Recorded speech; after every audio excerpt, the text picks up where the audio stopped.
O que está por trás desta história? Em um matrimônio onde o altar era frio, uma mulher suportava a humilhação do desprezo constante. Seu marido, preso à sombra da preferida, dedicava-lhe apenas a indiferença mais cortante. Ela era a menos amada, a cuja dor o mundo virou as costas. Rejeitada, sua vida parecia marcada pela esterilidade emocional, um vaso de barro sem valor. Mas os céus estavam atentos. Enquanto o homem a desonrava, o Eterno a escolhia. O choro silencioso se transformou em oração e a humilhação em uma semente de propósito divino. Sua história prova que a falha humana é apenas o palco para a manifestação da inegável graça de Deus. A experiência da indiferença humana carrega um peso existencial que transcende a mera ausência de afeto. Ela se manifesta como uma negação do valor intrínseco do indivíduo.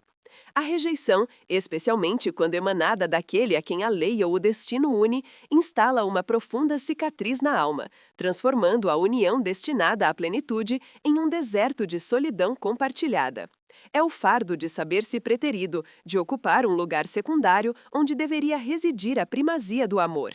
Esta condição de ser a sombra, a alternativa imposta, em contraste com a preferência ardentemente devotada a outro, consome a alegria e questiona o propósito da própria existência. O desprezo conjugal, nesta perspectiva de aliança fria e forçada, não é apenas um fracasso do relacionamento terreno, mas um clamor silencioso que atinge a dimensão espiritual. Quando o coração humano se fecha, a busca por validação é redirecionada, muitas vezes de maneira desesperada, para as fontes erradas. A alma anseia por um reconhecimento que o espelho da rejeição não pode oferecer. A dor incessante da mulher que sabe que seu esposo a vê, mas não a escolhe, torna-se um fardo insuportável, uma humilhação constante que desafia a promessa de companheirismo e mutualidade inerente ao pacto matrimonial. É precisamente neste abismo de desvalorização que a soberania divina se manifesta com maior esplendor. Onde a falha humana é mais aguda, a graça celestial traça um caminho de redenção. A providência de Deus não ignora a lágrima que cai em segredo. Ao contrário, a aflição do quebrantado atrai o olhar do Altíssimo. Este é um princípio fundamental da economia divina. O Criador escolhe aquilo que é desprezado pelo mundo para confundir o que é tido como forte e preferível. A história da desprezada se torna um poderoso sermão sobre a justiça e a misericórdia de Deus. Enquanto a escolha humana é superficial, baseada na aparência, na paixão ou na conveniência terrena, a eleição divina é profunda e eterna, fundada no propósito e na aliança.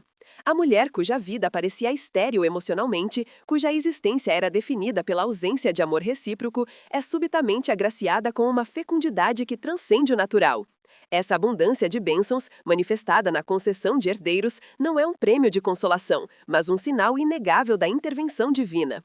Cada vida gerada é uma declaração teológica, um testemunho de que o Senhor se lembrou de sua serva em sua humilhação. A geração desta prole transforma o cenário de dor em um altar de louvor.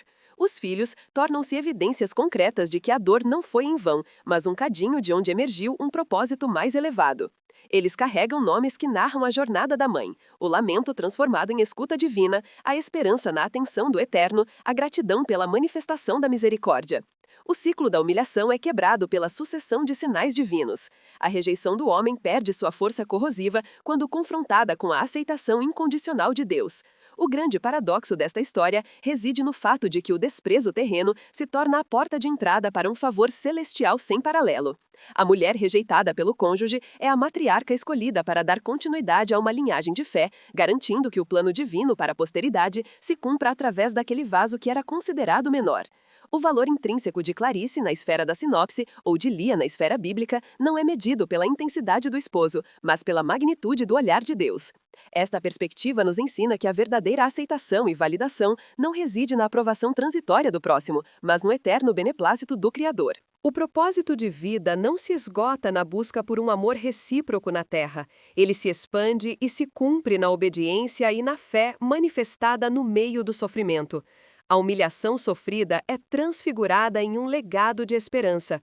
A vida de quem foi desprezado por um homem, mas escolhido por Deus, ecoa através dos séculos como um farol de fé inabalável.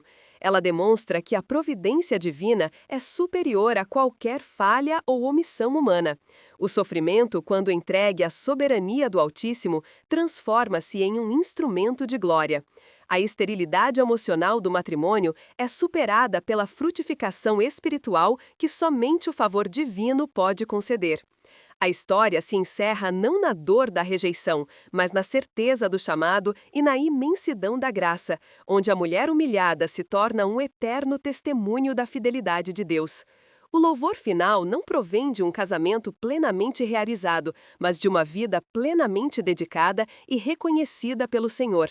A intervenção divina no cenário da humilhação não se manifesta por meio de soluções terrenas imediatas, mas através de uma redefinição radical de valor e propósito. Onde o coração de Jacó estava irremediavelmente ligado à beleza e à paixão por Raquel, o olhar do Eterno recaiu sobre Lia, não para forçar o amor conjugal, mas para estabelecer um legado de fé que transformaria a história da salvação. O desprezo de um homem, nesse contexto, torna-se o catalisador da escolha de Deus, invertendo a lógica humana de preferência. A narrativa da mulher preterida oferece um profundo ensinamento sobre a prioridade do divino. O Criador não opera segundo os critérios estéticos ou afetivos humanos. Ele se move pela soberania de seu propósito. A dor da rejeição matrimonial transformou-se em um portal para a manifestação da graça. Quando a palavra afirma que o Senhor viu a aflição de Lia e a tornou fecunda, esta não é uma descrição casual, mas uma declaração teológica da justiça compensatória. Deus não a consolou com migalhas de afeto de Jacó, ele a honrou com a promessa de uma linhagem inestimável. É vital examinar os nomes que Lia atribuiu aos seus filhos, pois eles são a cronologia de sua oração e de sua profunda experiência com a intervenção divina. Cada nome é uma oração encapsulada, um monumento à sua dor e à subsequente resposta celestial. O primeiro filho, Ruben, cujo nome significa "Viu o Senhor a minha aflição", declara que a humilhação não era invisível aos céus.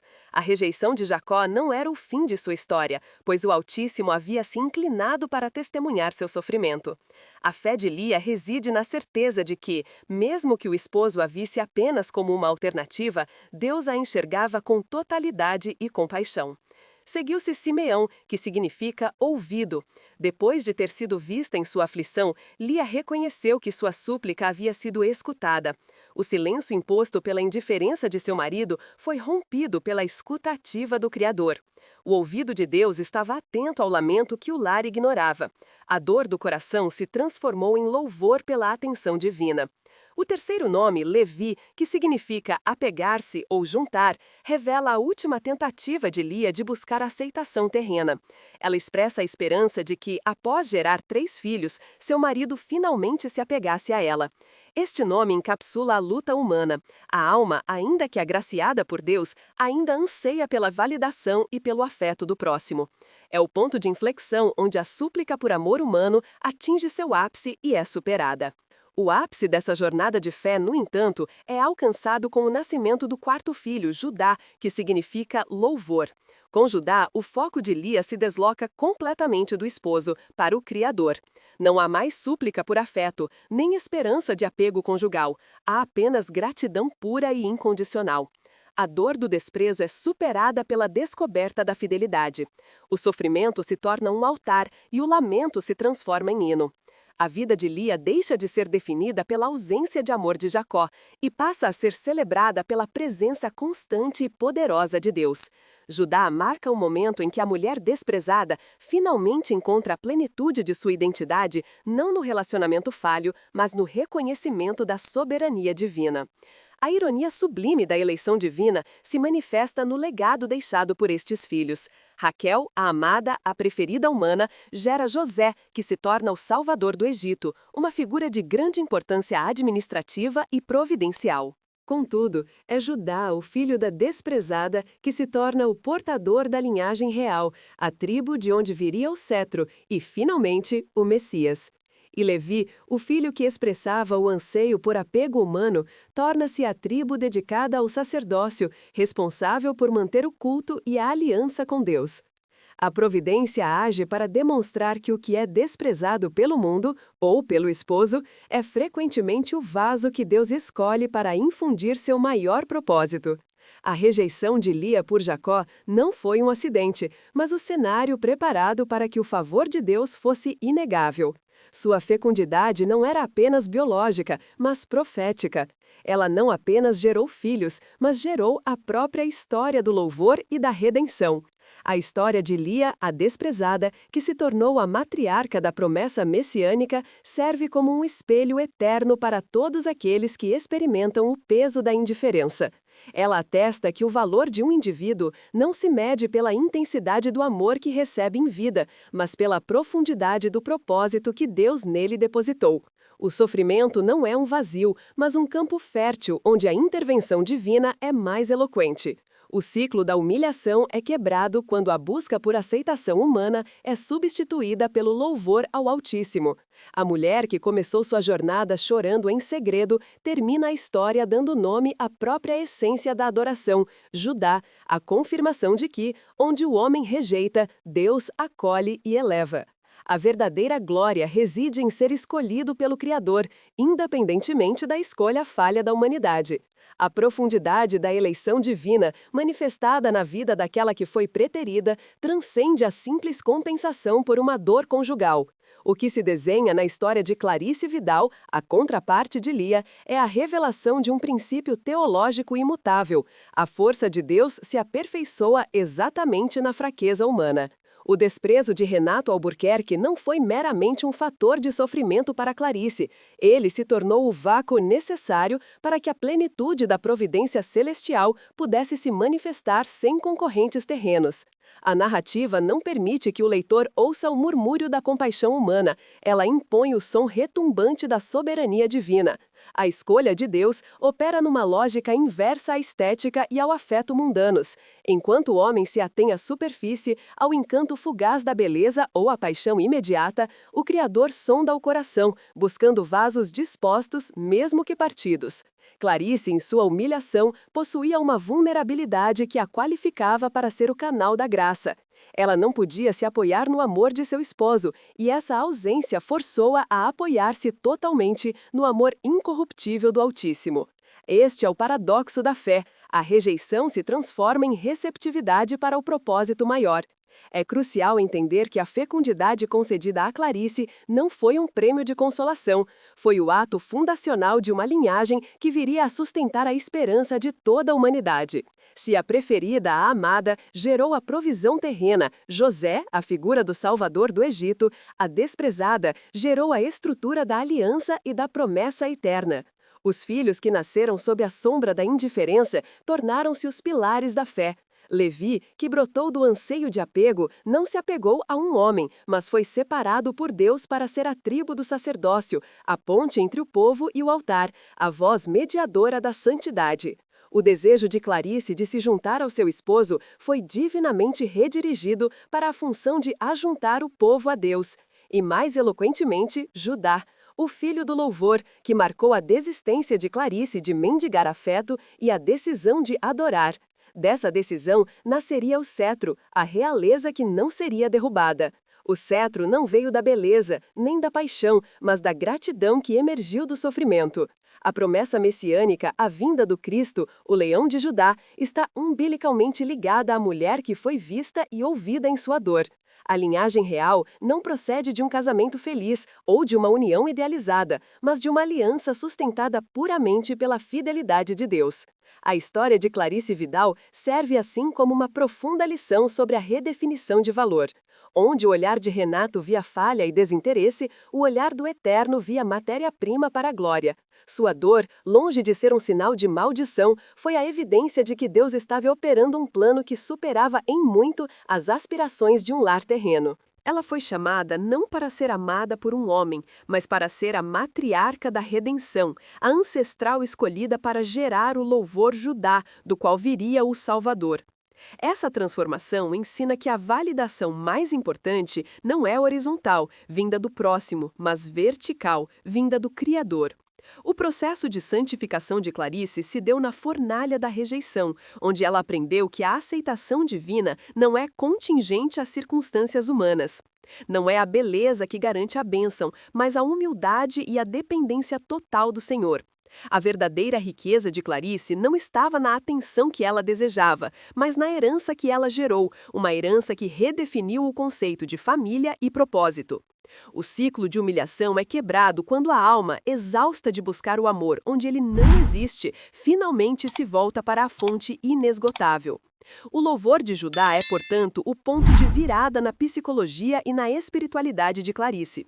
Ela não está mais em busca de receber amor, ela se torna um canal de dar louvor, independentemente do cenário. Essa entrega liberta sua identidade do jugo do desprezo. Ela deixa de ser a esposa preterida e se torna a escolhida de Deus, aquela através da qual o nome do Altíssimo seria glorificado na terra. A eleição divina sobre Clarice é um testemunho vívido de que Deus usa o que é tido por fraco, feio ou desprezado para confundir o que é forte e preferido. A narrativa bíblica, espelhada em sua jornada, afirma categoricamente: a graça não escolhe os mais aptos aos olhos do mundo, mas sim aqueles cujas vidas se tornarão a prova irrefutável da intervenção de um Deus que se importa com o quebrantado. A vida de Clarice Vidal, rejeitada por Renato, mas escolhida por Deus, permanece como um altar eterno, onde o sofrimento humano se transfigura em louvor perene e esperança messiânica. A glória final reside na certeza de que o propósito estabelecido pelo Criador é inabalável e sempre supera a falha e a indiferença humanas. Se o vídeo agregou, inscreva-se e deixe seu like.